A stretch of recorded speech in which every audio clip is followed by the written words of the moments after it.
Well, hello everybody. I am back with a live. Last time I came to you, I was in Colorado, and now I'm back home in Florida, and it is definitely spring-like weather here. So I thought this would be a really good time to talk about spring break and whether you should take one or not. So I'm curious if you want to comment in the chat. Do you take a spring break? Are you planning on taking a spring break? And if you are, how long are you planning to break for? And do you have any plans? Like, are you going to go somewhere? Are you going to do something?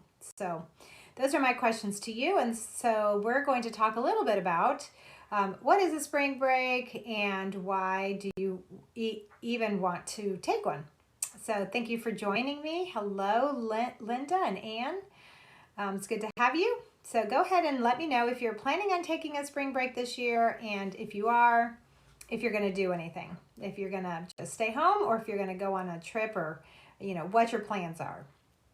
So let's talk a little bit about should you even take a spring break? What is a spring break? So a spring break is traditionally a break in the spring that you take from school just to kind of give yourself a little bit of breathing room before the final push to the end of the year. And you may be the one who needs the spring break. It may not even be your kids. It may be that you are feeling weary. It's been a long winter. It's been January and February, and you've had storms and snow and all the things. And the days are dreary and long, and now the days are getting longer, and you're starting to see maybe some little signs of life. I don't know where you live, so it could be that you still have a lot of snow, and that you don't quite have the signs of spring. But it could be that that you're longing to take a little bit of a break and put the books away for some time. It could be that your kids could really use the break. They've been working hard for 8 weeks after the Christmas season, and maybe they could use a pause. So I think it's a good idea to think about who is it that needs the break.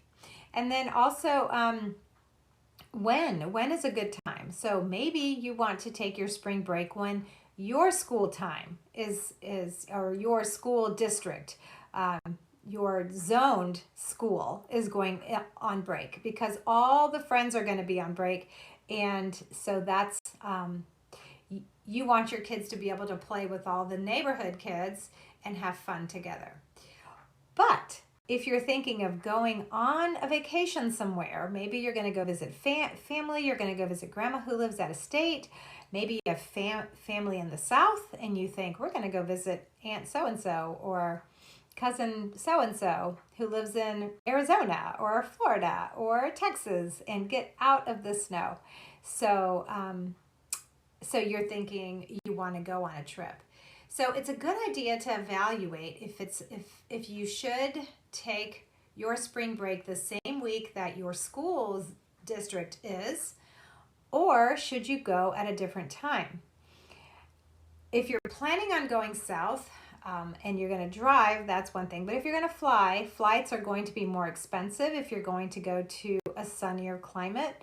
And so it may be cost prohibitive for you to go the same time that your area is going on break, because the airlines know that your school district is going to be on break the third week in March. And so they're going to jack the prices up. So it might be really a good idea, if you're planning on taking a flight somewhere, to do a little research and see when the best time to go is. So those are the two questions. Do you want to go when everyone else is in school, or do you want to go when everyone else is also off? So that's your when question. And then it's a good idea to name what matters about your break. So why are you doing this?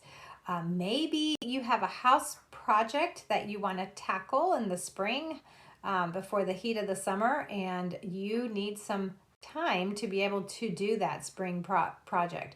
Or again, maybe you had planned on taking a trip, and this is the time that you want to go, sometime in March or sometime in April before school is out.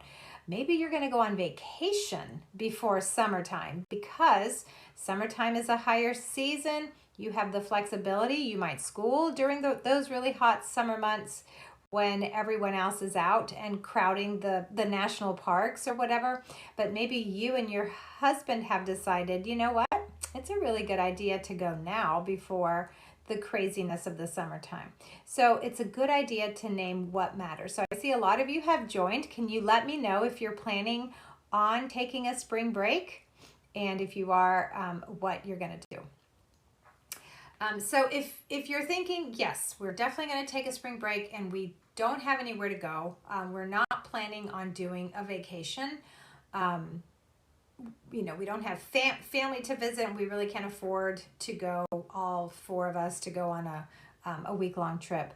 Then maybe, but you really just kind of need a break. Like, you just need to take a break from all the schoolwork and do something different. So maybe that is a really good time to explore your city, your state. Maybe you could take some day trips and go visit some sites that you've been wanting to, maybe related to the history that you're covering. Maybe not, but there may be just a really interesting state park that you want to go explore. You may get together with some other homeschoolers and plan a trip together. It might be a camping trip. It might be a trip to the seashore if you're not far, or up to the mountains if you're not far from mountains, and do some things together. Okay, so Ashley, you're not taking a break, so it sounds like you're going to go straight through, and that is another option, right? Maybe you had a late start in your school time and you want to take a summer off. And you have done the math and you've said, you know what, if we take a break now, it's just going to prolong our summer break. And we had a late start. Maybe you pulled your kids out of school mid-year. And so you don't think it's worth taking a break. Melissa, you are planning a break the week following Easter. Okay. All right. So is that when your school, the schools around you take a break, or are you taking a break outside of when they're on break? I'm curious just what people are planning around. So for those of you who might decide, it's not worth it. If I take a break now, we are in a good groove. If I stop what I'm doing now, I'm going to lose footing. I'm going to lose ground, and my kids are going to not wake up early and get going with their day. Maybe they'll bicker, or maybe they'll just want to have a lot of screen time, and that's not what you want. So that's not a bad idea. If you have gotten into a groove and you can convince your kids, like if they're asking for a break, and you can convince your kids, you know what? I've done the math, and if we skip a break this spring and we push through, we only have 12 weeks left, and we can be done by the end of May, or depending on how much time you still have left in your curriculum. So it really, there's no right answer. It's not like just because schools take a break doesn't mean you have to. You need to decide for your family if it makes sense or not. And again, if you have nothing exciting planned, you're not going anywhere and you're not doing anything, then you really don't need to take a break, unless you're feeling overwhelmed yourself, or your kids are feeling overwhelmed. So if you decide to take a break but you're not going to go anywhere, you could take advantage of that extra time and maybe just do the read alouds, because your kids enjoy it, and you could just focus on the things that you really like. So it doesn't feel like you're still making some progress, but it doesn't feel like drudgery. You're avoiding the things that you don't like. And then if you finish early on some of those subjects that you like, then you can double down on what's left. So let's say you finish your read alouds, then you can double up on your history reading or your science reading, or if your math workbook, you've kind of gotten a little bit behind because maybe you hit a time where you needed to to slow things down, to really focus on a concept, then once they're like, oh, the light bulb goes out, then you can pick up the pace again and start doubling up some of those assignments. Okay, Melissa says, we break outside of the school break. The school break is March 13th to the 17th, and we mostly do a Sabbath week schedule with a month off in July. Okay, so you only take a month off throughout the school year, and then you school year round. So that's great. So you take a break when the schools are in, so that way you can take advantage of like the quieter things that are around you. That's great. So for those of you who, like I was saying, if you decide to not take a break, either because you've gotten behind in a subject and you want to push through, or because you started to homeschool after you had planned to, maybe you pulled your child out of school and so you want to keep going. Perhaps you have a trip planned in the summertime and you say, we're going to school up until the trip and then we'll stop. And then if you don't finish your curriculum, it's okay. You still can stop. You can still take a break in the summertime, whatever week you're on. Say you make it to week 22 and you stop, and then you take whatever amount of time in the summertime you want off, and then you just pick back up. And whenever you finish that curriculum, you might make it to 36 weeks. So if you stopped at 22, that's another 14 weeks. Then you can just start whatever your next level is whenever you finish that. So SLT, you're saying we finished everything but math last week, so we just need to finish that. We kind of have an extended spring break. Okay, so you're down to one subject. You're going to get that done, and then you're going to be on break. Are you doing anything fun? Are you going anywhere? Or are you just going to enjoy the slower pace? So for those of you who want some ideas, you could, like I said, you could extend the reading time. If your kids are really into that, you could have extra time to read. You could spend some time making crafts if that's something that they enjoy doing, or just some of the things that they really like to do. So drawing, outside time as the weather gets better, and you can go for nature walks. You can go to a park. If you're doing the Lenten study at all, I know it just started, but if you are feeling like we're going to keep working on our schoolwork and then we're going to take a break a week or two before Easter, and you want to save all the crafts that are scheduled in the Lenten study, then you can have a week of crafts and make up all the things that you haven't done. So SLT is saying, my daughter has some dance competitions coming up. Otherwise, we don't have the money for a vacation right now. Okay, so the dance competitions will be the focus of your time off, and you can still just enjoy the more relaxed pace. That sounds great. That's perfect. So those were my ideas for spring break. Who needs the break, you or your kids? Name what matters about a break. Is it because you need to do something, a project or a chore of some sort, or a visit of some sort, or you just need the time off? You just need the downtime. When are you going to take your break? In March and April, when the weather warms up, or when schools are back in session and you can be off, and then the why. So those were my thoughts for you. If you have any questions, you can go ahead and drop them in the comment now. Otherwise, I'm all done. So I'll give you another minute or two to see if you have any questions, but it's looking like there are no questions. Okay.